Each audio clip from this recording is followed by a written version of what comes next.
There was a point in my life when I would wake up every morning with massive plans. I was going to work out for an hour, write for 2 hours, learn a new language, and completely transform who I was. Every Sunday night, I would write detailed schedules. Every Monday morning, I felt invincible. By Tuesday afternoon, I had already failed. The gap between what I wanted to become and who I actually was felt like an ocean I could never cross. The harder I pushed, the faster I burned out. I would last 3 days, maybe a week, and then collapse back into my old patterns, feeling more defeated than before. I had proof now that I could not change. Then one evening, I came across a story about a pottery apprentice named Takeshi that stopped me cold. Takeshi could not shape a single bowl without it cracking in the kiln. While his fellow apprentices improved, he stayed stuck. After 6 months of failure, he threw his tools to the ground one morning, shaking with frustration. His master, Sato-san, walked over slowly and picked up something from the floor, a single grain of rice. He held it between his fingers. "Can you see this grain?" Takeshi nodded, confused. "If I gave you 1 grain today, then tomorrow 2 grains, then 4, doubling every day for 30 days, how much rice would you have by the end?" Takeshi calculated. By the 30th day, he would have over 1 billion grains, enough to fill the workshop. The master placed that grain in his palm. You are trying to become a master potter in a single day. That is why you fail. Tomorrow, do not try to make a perfect bowl. Try to make your hands 1 degree steadier than yesterday. That is all. The next morning, Takeshi shaped 1 bowl and focused only on keeping his breathing steady. The bowl still cracked, but his hands had been calmer. Each day, he chose 1 tiny thing to improve. Not 10 things. 1. 6 months later, his hands moved with a precision he did not remember learning. The bowl stopped cracking. A year after that grain of rice, he created a piece so beautiful his master placed it in the display window. This is the power of Kaizen. Kaizen. Kai means change. Zen means good. Together, continuous improvement.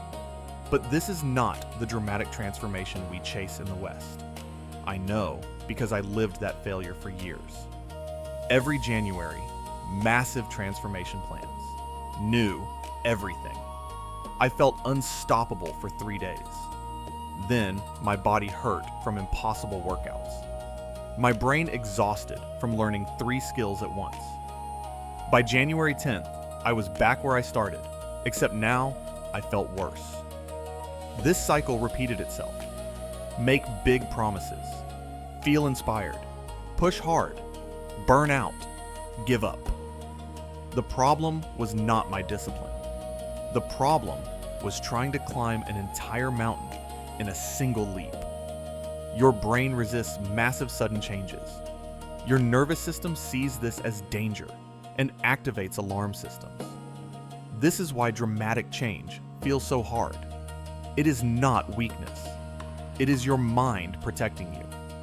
We see this everywhere. Gyms packed in January, empty by March. Digital detoxes lasting 3 days. Morning routines collapsing after 1 late night. We keep forcing huge changes, failing, and blaming ourselves. But what if the approach is backwards? The samurai understood this centuries before it had a name. A beginning swordsman did not attempt the most difficult technique. He practiced a single basic strike. Same strike, day after day. Most days, no visible improvement. But after 100 repetitions, muscle memory changed. After 1,000, the movement became natural. After 10,000, he could execute it without conscious thought. This is how mastery builds, not through breakthroughs, but through patient repetition. The samurai said, "The mountain is climbed 1 step at a time, not by staring at its peak." After World War II, Toyota discovered this principle could rebuild a nation. They could not match massive American factories overnight, so they made tiny daily improvements. One worker moved a tool 3 inches closer. Another saved 2 seconds per car. Changes so small, they seemed meaningless. But they compounded. Within decades, Toyota became one of the most efficient manufacturers on Earth. Not through revolution, through patient small improvements. This is the mathematics of tiny change. When you improve by 1% each day, you do not become 365% better. You become 37 times better. 1.01 multiplied by itself 365 times equals 37.78. This is not inspiration. This is mathematics. Each improvement builds on everything before, creating exponential growth.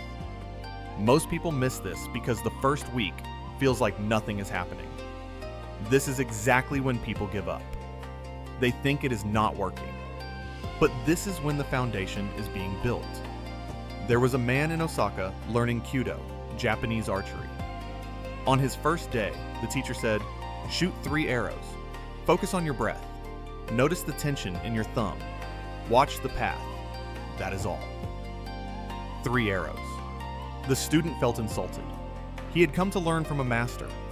3 arrows seemed too simple, but he did it. The next day, the same. 3 arrows. He kept showing up. 6 months passed. Over 500 arrows with full attention. Then a visiting master, one of the finest archers in Japan, watched him practice. Afterward, the master bowed. "You have been training for many years?" The student shook his head. "Only 6 months." The visiting master looked surprised. "Your foundation is stronger than students I see who have trained for 5 years." The student understood. By shooting only 3 arrows daily, he never exhausted his focus. Each arrow received complete attention. In that focused repetition, his body learned correct form at a level impossible to rush. 1 year later, he placed 3rd in a regional competition against archers training since childhood. Not through talent, through the compound effect of small, focused daily practice. This works because tiny improvements do not trigger your brain's resistance. 3 arrows take 5 minutes. Your brain cannot argue with 5 minutes. Once you start, momentum often carries you further. But even if you only do the small thing, you have built the habit. You have proven you keep commitments. That proof accumulates into confidence. This brings us to the second foundation.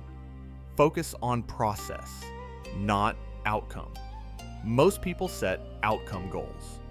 I want to lose 20 pounds. I want to publish a book. These create constant pressure because you cannot control outcomes. You only control daily actions. And focusing on distant outcomes makes every day feel like failure. Yumi wanted to write a novel. She had the story in her mind, but felt paralyzed facing a blank document. 80,000 words felt impossible. She tried writing goals, 1,000 words daily, but some days, words would not come. She would sit for hours, write 200 words, delete 150, and feel like a failure. 6 months of this. She was ready to quit. Then a friend told her, "Stop trying to write a novel. Just commit to 5 minutes of writing daily. That is the only goal. Not 500 words, 5 minutes." Yumi thought this was ridiculous, but she tried. First day, 50 terrible words. Next day, 40. But she was not measuring herself against a finished novel anymore. She was just showing up for 5 minutes. This she could do. A month passed. 5 minutes became automatic. By month 2, 5 minutes often stretched to 10 because she did not want to stop. She was not forcing herself anymore. Writing became just something she did. 4 months later, she discovered 12,000 words. She had not felt them accumulating. 8 months later, a complete 78,000 word draft. Not because she pushed, because she stopped pushing and started showing up.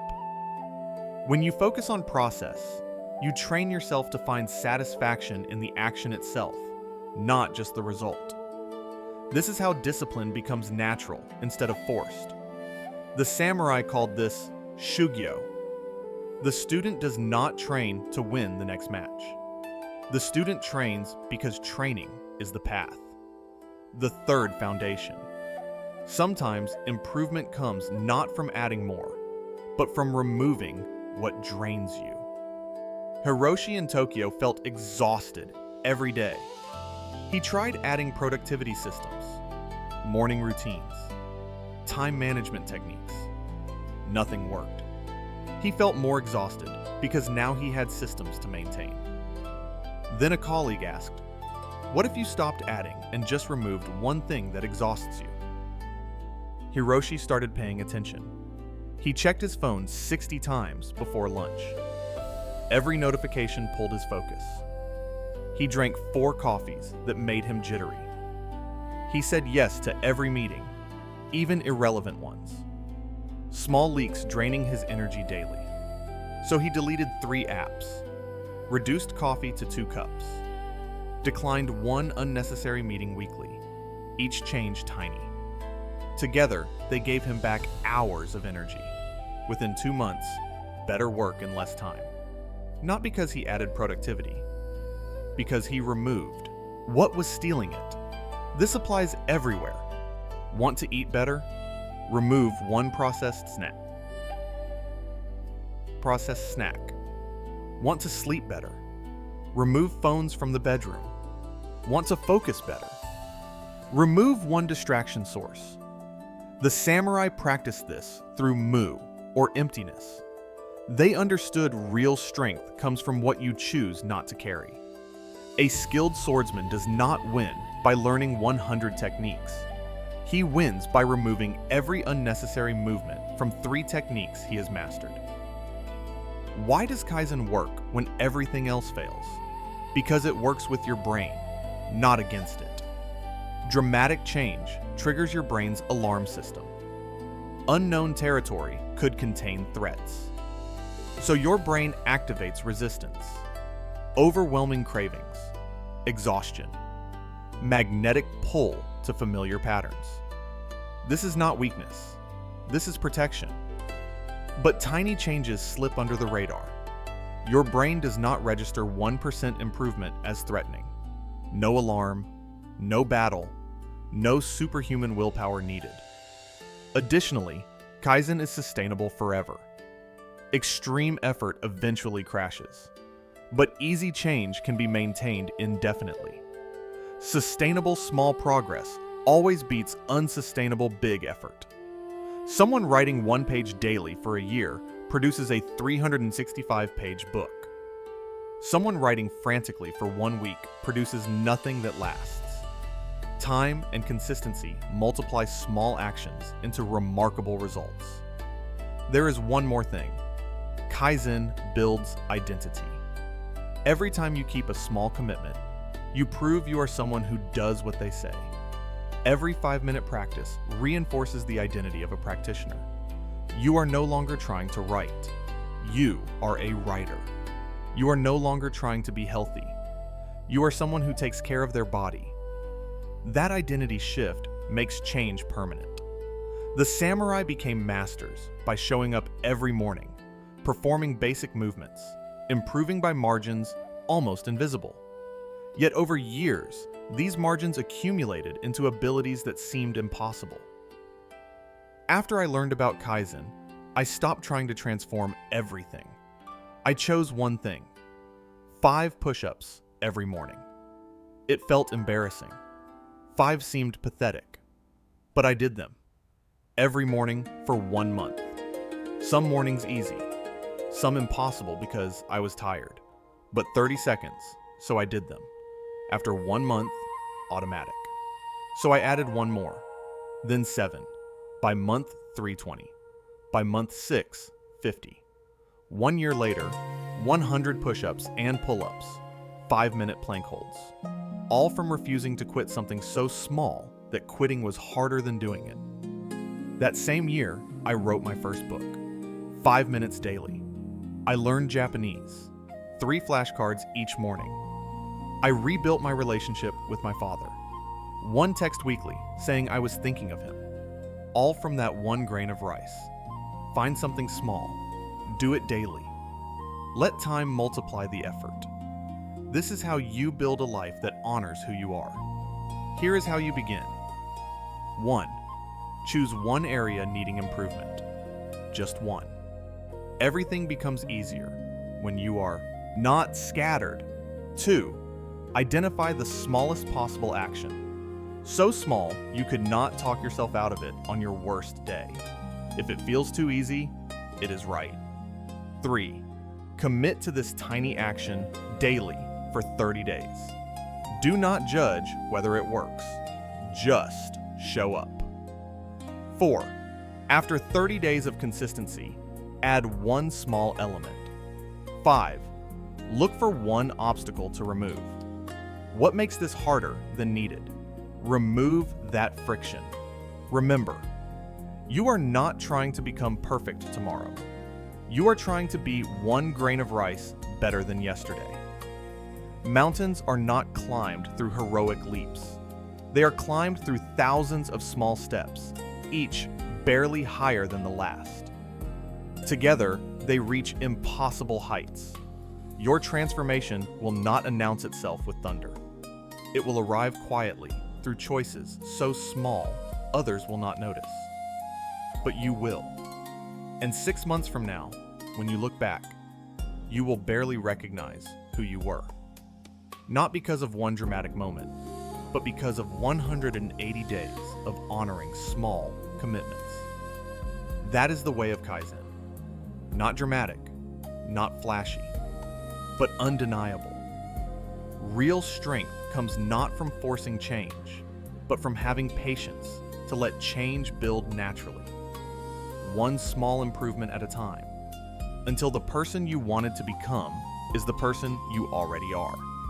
If you are ready to stop chasing transformation and start building it, write in the comments, "I will improve by 1% today." Thank you for being here and for choosing the patient path to mastery.